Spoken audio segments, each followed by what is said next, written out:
গরমকালে যখন ভাত বেশি হয় তখন ভাতের মধ্যে জল দিয়ে পান্তা খেয়ে নিই, কিন্তু শীতকালে পান্তা খেতে একেবারেই ভালো লাগে না।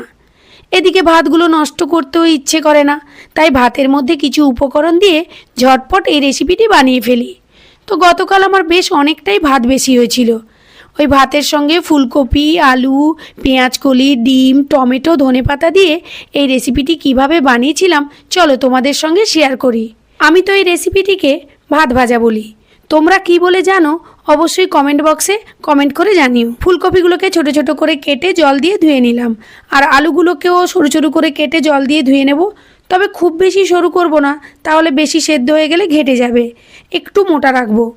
ছোটোবেলায় যখন ফ্রিজ থাকতো না, মাকে দেখতাম আগের দিনের যদি একটু ভাত বেশি হয়ে যেত, পরের দিন সকালবেলা আলু ডিম ভেজে ওর উপরে ওই ভাতটাকে দিয়ে ভেজে আমাদেরকে খেতে দিত। আমি তো ভীষণই পছন্দ করি। তো একদিন আমার ছেলে মেয়েকে যখন ভেজে দিলাম, দেখলাম ওরাও খুব পছন্দ করছে। তাই আমাদের বাড়িতে শীতকালে ভাত বেশি হলেই এইভাবেই ভেজে দিই।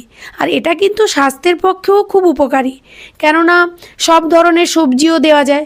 যদিও আমি এখানে আলু, ফুলকপি আর পেঁয়াজকলিটাই বেশি দিই, অন্য সবজি দিই না, কারণ আমার ভালো লাগে না।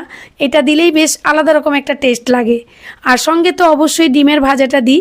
তো ডিম ভাজার জন্য আমি এখানে একটা বাটির মধ্যে পেঁয়াজ, টমেটো, নুন দিয়ে ভালো করে মাখিয়ে নিলাম, কাঁচা লঙ্কাও দিয়েছি। তারপর ডিমটাকে দিয়ে ভালো করে ফেটিয়ে নিচ্ছি। এরপর ফ্রাইং প্যানে রিফাইন অয়েল দিয়ে ডিমটিকে ভেজে নেব।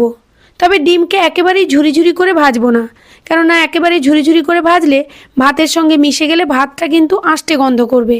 আর একটু বড় বড় করে ভাজলে খাবার ঠিক আগের মুহূর্তে যদি ডিমটিকে দেওয়া হয়, তাহলে কিন্তু ভাতটা আর আষ্টে গন্ধ করবে না। এরপর আমি বাকি রান্নাটা সর্ষের তেলেই করব।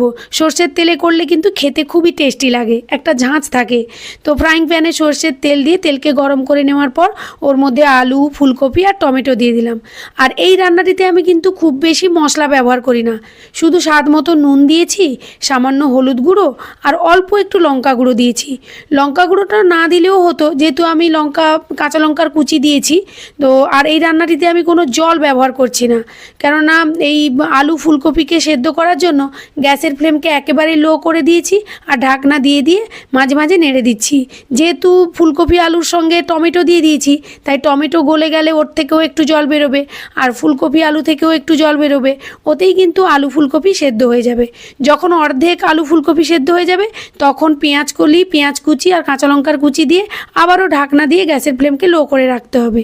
তো এইভাবেই কিন্তু মানে নাড়তে নাড়তে দেখবো যে আলু ফুলকপি খুব সুন্দর সেদ্ধ হয়ে গেছে। এই দেখো কি সুন্দর আলু ফুলকপি সেদ্ধ হয়ে গেছে। এবার আমি ভাতটাকে ঢেলে দিলাম আর